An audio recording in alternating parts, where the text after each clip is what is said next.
What's up, everybody? I hope everyone had a happy and blessed Thanksgiving. You're now tuning into episode 146 of the Idiotic Sports Talk. I'm your host, Liam Gavin, coming to you live from my dining room. And today I want to give you all the Week 12 recap around the NFL. A lot of crazy games to get into. So let's dive into the Thursday games, the Thanksgiving games.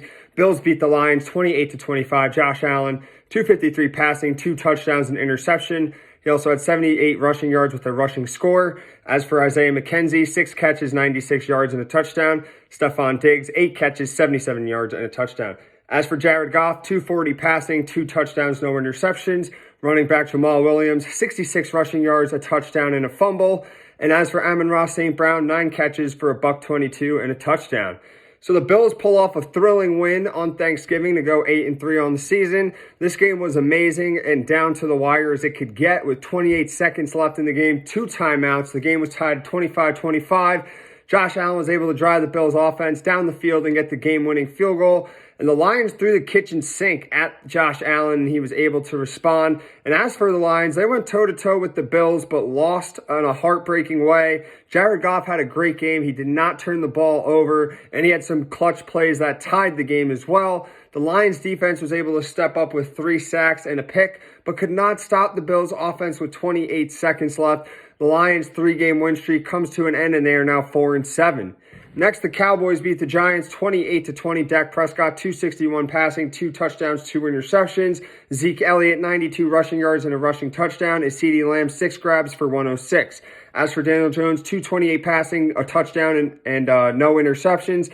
And Saquon Barkley had a rushing touchdown. So the Cowboys sweep their divisional rival and go 8-3 on Turkey Day. The Cowboys won their first Thanksgiving game since 2018, and they struggled at first when it was 13-7 at halftime in favor of the Giants, but outscored the Giants 21-7 in the second half. The Cowboys had 430 total yards of offense and had 169 rushing yards on the ground with 2 total rushing touchdowns.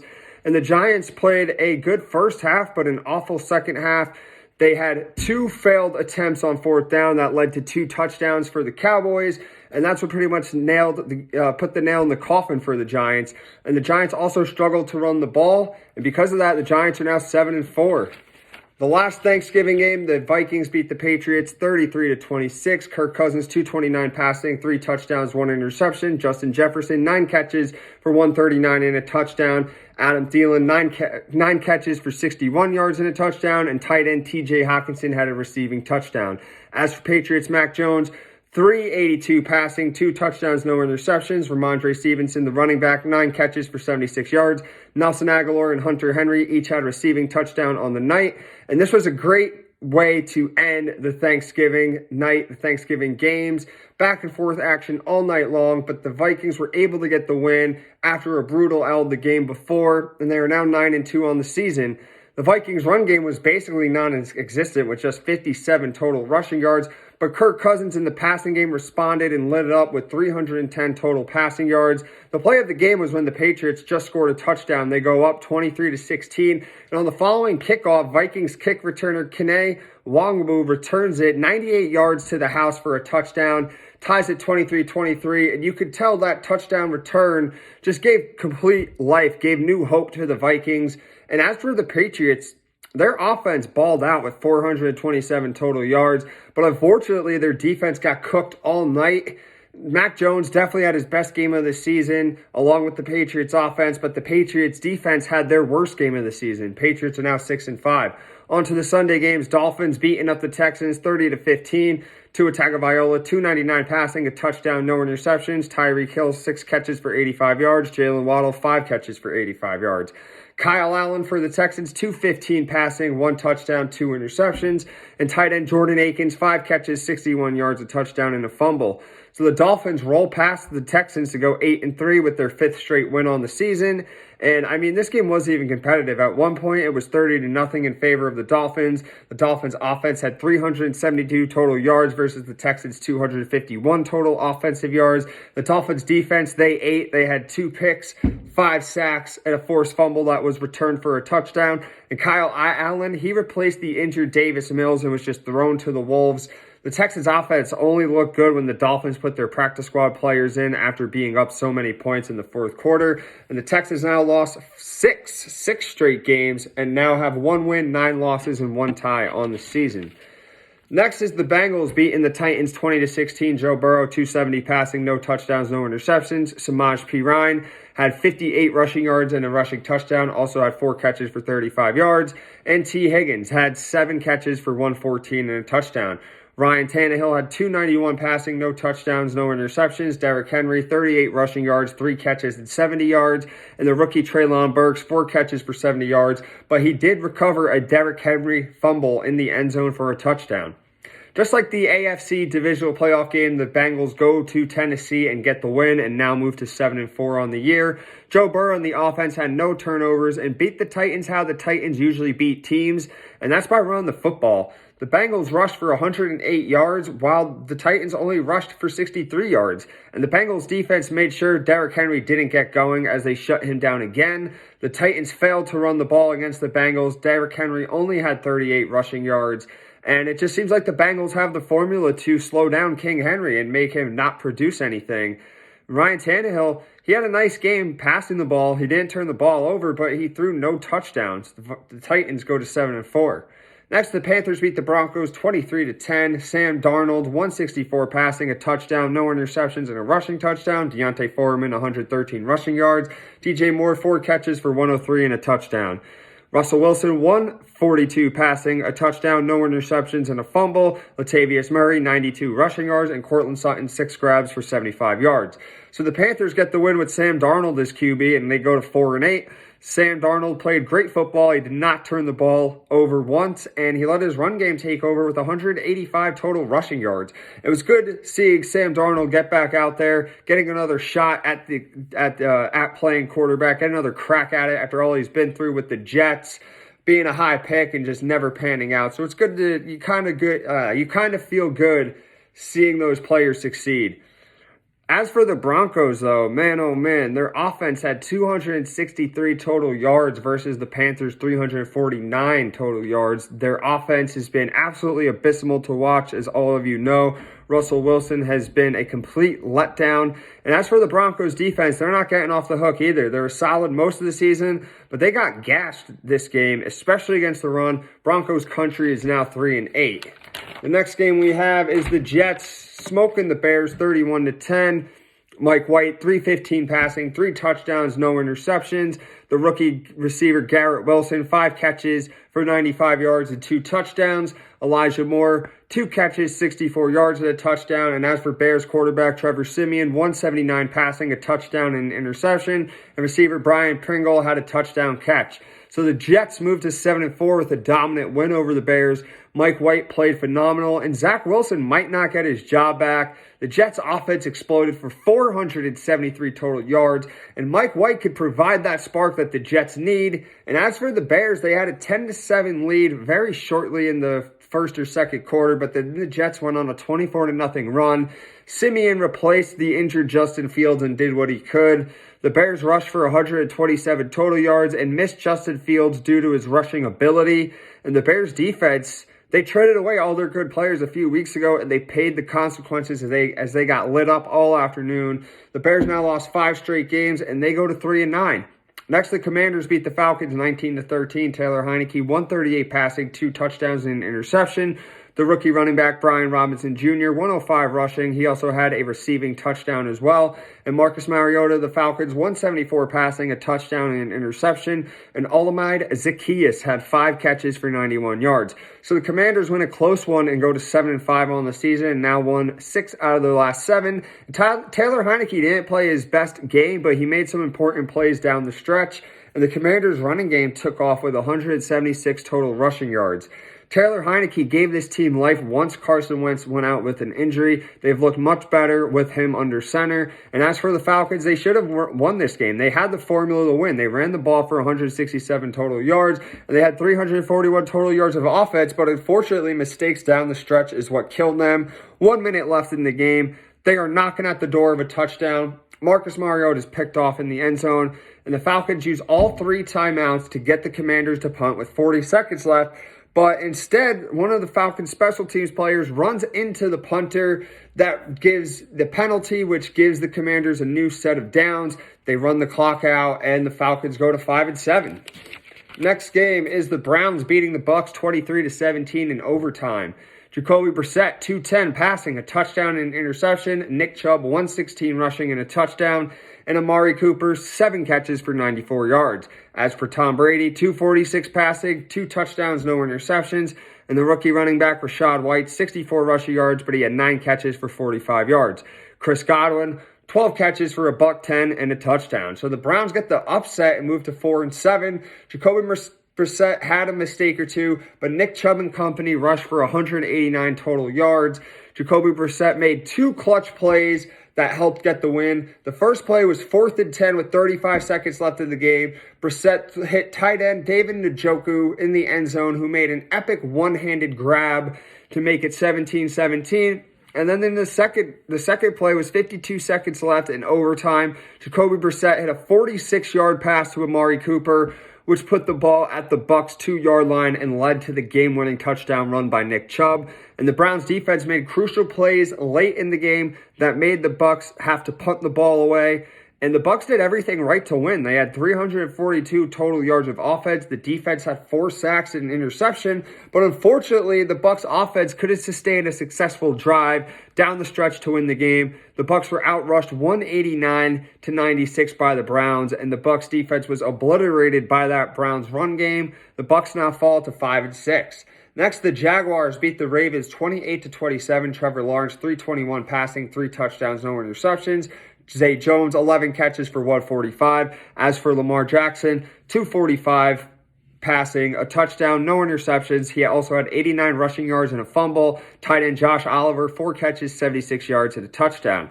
So the Jags pull off a late fourth quarter comeback to go to 4-7 on the season. The Jags' run game was shut down with only 38 total rushing yards. So Trevor Lawrence put the ball in his hands and he delivered. Down 19-10 with 8:40 left in the game in the fourth quarter. It's 4th and 8 midfield. Trevor Lawrence goes for it and he delivers a strike that sets up a first down. And a few plays later, they score to make it 19-17 with just 6 minutes left. And the play of the game, in my opinion, was on the next Ravens drive. Running back Gus Edwards gets the ball right away and fumbles it. The Jaguars recover, but they get a field goal to go up 20-19. The Ravens would then respond by driving down the field, getting a touchdown with just 2 minutes left, and they go for the 2-point conversion to make it 27-20. But there's still some time on the clock. Trevor Lawrence gets the ball with a little under 2 minutes left. He converts a 4th and 5. Very important because this would lead to the game-winning touchdown with just 20 seconds left. And they make it 27-26. But instead of trying to go for overtime, they go for 2. They get the 2-point conversion. And they win 28-27. As for the Ravens, they pretty much blew every game. All 4 of their losses is because they had a late fourth quarter lead and they just couldn't hold on. They sent out Mr. Automatic, Justin Tucker, the kicker, to try a 67-yard field goal that just fell short. And the Ravens' 4-game win streak is now snapped as they are 7-4. Next, the Raiders beat the Seahawks 40-34 in overtime. Derek Carr, 295 passing, 3 touchdowns, 2 interceptions. Josh Jacobs, 299 rushing, 2 touchdowns. He also had 6 catches for 74 yards. And Devontae Adams, 7 catches for 74 yards. Geno Smith, 328 passing, 2 touchdowns, an interception, and a fumble. The rookie Kenneth Walker had 2 rushing touchdowns, and DK Metcalf, 11 catches for 90 yards. So the Raiders go to 7-4 after an epic win in overtime. Carr with a great response. He threw an interception in the first 10 seconds of the game, then threw another interception in the middle of the first quarter. But then after that, he threw 2 touchdowns with no picks for the rest of the game. And Carr and the Raiders offense had 578 total yards of offense plus 5 total touchdowns. And Josh Jacobs is the real MVP of this game. 303 total yards from scrimmage, including 2 touchdowns, one of which was the game winner, which was an 80-yard touchdown in overtime, which ended the game. And easily the best game the Raiders played all season long. And as for the Seahawks, a tough loss at home for them. Geno Smith had 2 turnovers, which led to 7 Raider points. And the Seahawks did have 393 total yards and 4 total touchdowns on offense. But they only had 65 rushing yards compared to the Raiders' 283 rushing yards. The Seahawks defense did have 2 early interceptions, but they got cooked for most of the game, almost giving up 600 yards. The Seahawks are 6-5. Next, the Chargers beat the Cardinals 25-24. Justin Herbert, 274 passing, 3 touchdowns, no interceptions. DeAndre Carter, 7 catches, 73 yards, and a touchdown. Austin Eckler, the running back, 11 catches for 60 yards and a receiving touchdown, and Keenan Allen had a touchdown catch. As for Kyler Murray, the Cardinals, 191 passing, 2 touchdowns and interception, 56 rushing yards and a rushing score. James Conner, 120 rushing, a receiving touchdown and a fumble. And DeAndre Hopkins, 4 catches, 87 yards and a touchdown. So the Chargers win in epic fashion and go to 6-5 on the year. The Chargers run game took the night off with just 65 total rushing yards.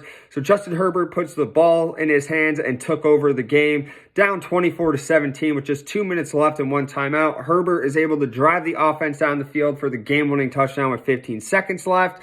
Instead of kicking the field goal or the extra point for overtime, they go for 2 and they get the 2-point conversion to win the game 25-24. And the Cardinals had every reason to win this game. Their offense had 372 total yards and their run game rushed for 181. But a costly interception by Kyler Murray late in the second quarter led to a Chargers touchdown. And the Cardinals were able to get 4 sacks on defense in the final 2 minutes of the game, they could not stop the Chargers offense. Cardinals go to 4-8. Next, the Niners beat the Saints 13-0. Jimmy G, 222 passing, a touchdown, no interceptions. Jawan Jennings, 6 catches, 49 yards and a touchdown. As for Andy Dalton of the Saints, 204 passing, no touchdowns, no interceptions. And the rookie receiver Chris Olave, 5 grabs for 62 yards. So the Niners moved to 7-4 after pitching out a shutout and now won 4 straight games. Jimmy G and the offense struggled at times, but were able to get points on the board and got 318 total yards. The Niners defense was able to force 2 forced fumbles and a 4th down stop at the goal line. And Andy Dalton played a decent game. He didn't turn the ball over, but the Saints only had 267 total yards of offense. The Saints' run game was absolutely terrible. They had 63 total rushing yards and 2 fumbles by Alvin Kamara. And the Saints being stopped on 4th and goal from the Niners' 5 and Kamara fumble at the goal line just pretty much sealed their fate. The Saints defense did what they could but got no help from the offense as the Saints go to 4-8. The next game, the Chiefs beat the Rams 26-10. Pat Mahomes, 320 passing, a touchdown and interception. The rookie running back Isaiah Pacheco, 69 rushing yards and a touchdown. Travis Kelce, 4 catches, 57 yards and a touchdown. And as for Rams QB, Bryce Perkins, 100 yards passing, a touchdown, 2 interceptions. Van Jefferson had a receiving touchdown on the afternoon.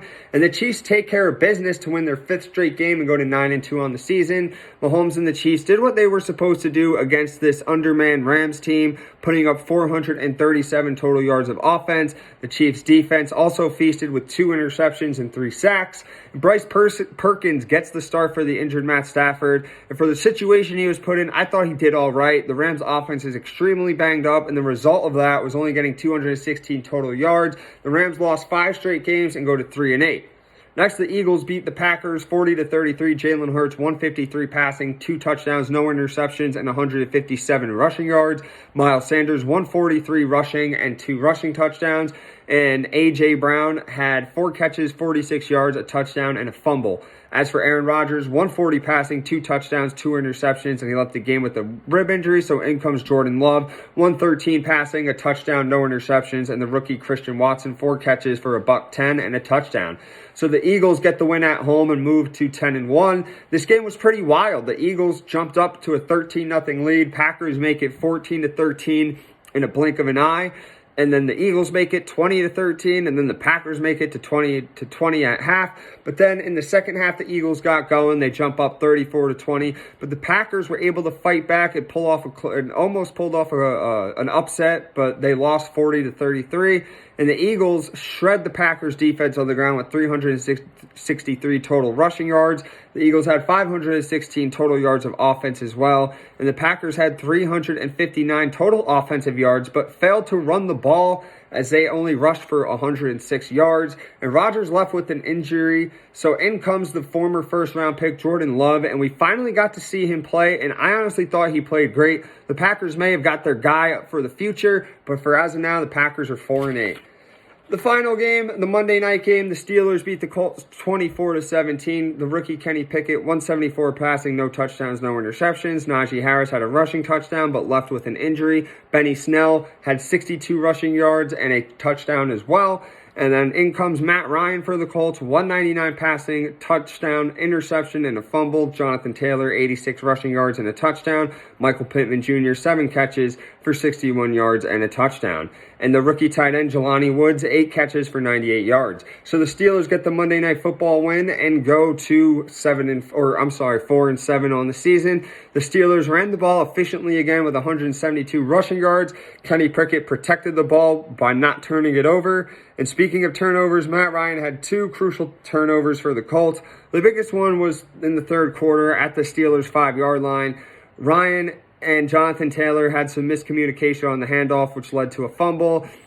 Fortunately for the Colts, they were able to force the Steelers to punt, and then they were able to get a touchdown themselves to make it a 17-16 lead. From the middle of the fourth quarter, the Colts defense could not stop the Steelers as they were able to score a touchdown and get the 2-point conversion, which led to the win for Pittsburgh. The Colts now have 4 wins, 7 losses, and 1 tie on the season. So that's it for the Week 12 recap around the NFL. Make sure you subscribe to my YouTube channel. Make sure you follow me on my Instagram. Do what you can to share, like, and promote all my content. Thank you all. Have a wonderful day.